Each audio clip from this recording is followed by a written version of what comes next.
Donald Trump says he stands side by side with the group that wants to, quote, eradicate abortion entirely. The presumptive Republican presidential nominee addressed members of the Danbury Institute yesterday. The group's website refers to abortion as, quote, the greatest atrocity facing our generation today. They also call it child sacrifice. It also opposes so-called unbiblical ideologies that are attacking America's children, including LGBTQ emphasis and rampant efforts to trans our youngest generation. In virtual remarks, Trump's referred to those beliefs as, quote, our values, and effusively praised the Danbury Institute for its work.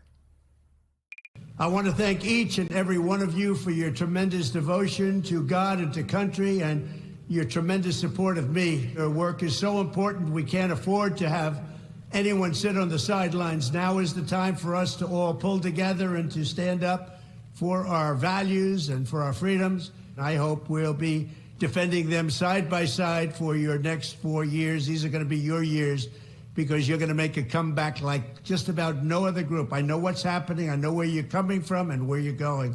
And I'll be with you side by side. Anyone who still thinks he's not going to go further after what he's done to abortion, just look at that and listen, believe him. Meanwhile, our next guest knows firsthand how scary a pregnancy emergency can be in a state with strict abortion laws, thanks to Donald Trump. Caitlin Joshua, a lifelong resident of Louisiana, found out she was pregnant with her second child shortly after the Supreme Court struck down Roe v. Wade. She miscarried after about 11 weeks, and the pain of that loss was multiplied by what she says was incomplete health care service. She says she visited multiple emergency rooms and was denied treatment because of the state's abortion ban, and was left to handle the painful miscarriage at home, despite severe blood loss. Now, nearly 2 years later, Caitlin is traveling across the country for the Biden campaign to share her story and advocate for reproductive rights. And Caitlin joins us now. First, I'm so sorry for what you had to go through. It was completely unnecessary. And your experience is a near perfect example as to why abortion is health care. We're seeing this over and over again, where women suffer, as you did, rather than to get the health care that they need. I'm curious, where are you traveling around the country to tell your story, and how is it being received? Absolutely. Thank you so much for having me this morning. And Amanda Zurawski and I are traveling all over to the battleground states within the U.S.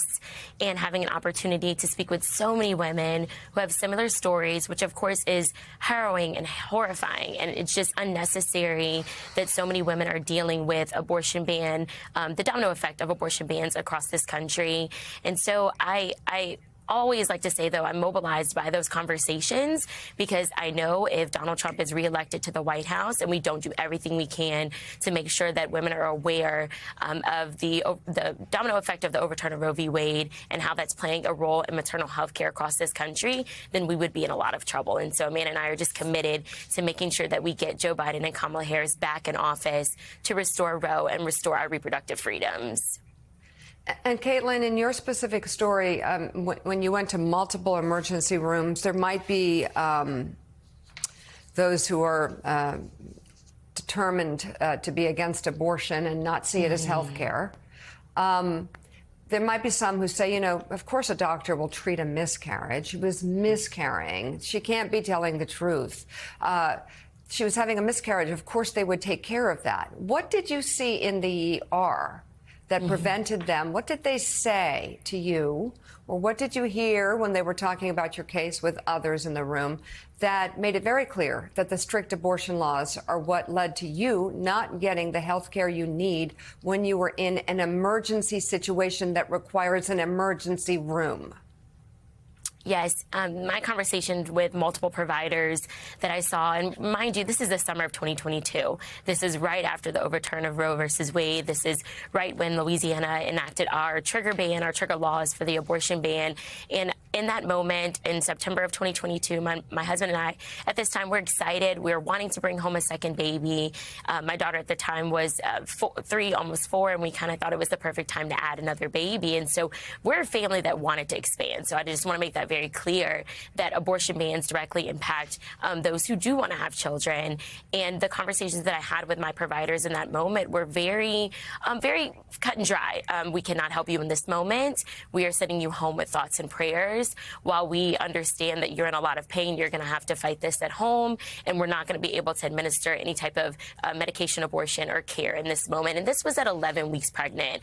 And unfortunately, my husband and I have experienced miscarriages before, and so I was well versed in the treatment, especially this far along, and knew what typically that standard protocol is from a medical provider.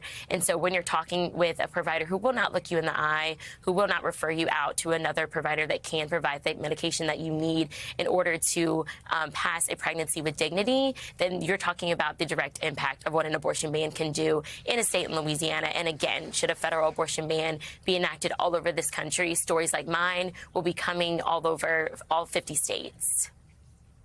Claire McCaskill, jump in. Yeah, first of all, thank you for your advocacy. I certainly, I was with my daughter when she suffered a very similar situation. And I think about what we would have done. We were vacationing at the time. And I think about what we would have done if we would have been in a state like my own state, where she would have encountered the kind of obstacle you encountered. You know, we referenced a group that Trump appeared in front of. And I want to talk about this contrast just for a minute. He appeared in front of a group yesterday that believes there should be no exceptions, that life begins at conception, no exceptions for rape, incest, and believe it or not, this group says there should be no exceptions for the life of the mother. Now, can you talk about that contrast? By the way, the same group also was having a vote to outlaw IVF for all those families out there that are looking to have a baby and need the help of science to conceive. Talk about this contrast, and do you think that independent voters around the country that have not been tuned in understand this chasm of difference between these two men and how they view women's health? Yes, I do think that independent voters, of course, will play a crucial role in this election and, again, are voting down the ballot on this abortion issue in their states, especially when we're talking about reelecting Joe Biden and Kamala Harris and how they've been champions for reproductive health care, especially in the last 2 years since the overturn of Roe v. Wade. And part of my role and what I'm proud to be able to do as I travel across this country is to give folks that information, help them understand the stark contrast between a Joe Biden, Kamala Harris administration and the potential of Trump returning to that office. It is literally the difference between harmful policies that will kill women. Let's be clear, not potentially kill women, but certainly kill women across this country should Trump be reelected to office, versus Kamala Harris and Joe Biden, who have pledged to restore Roe and restore reproductive freedoms in all 50 states, not just in some states.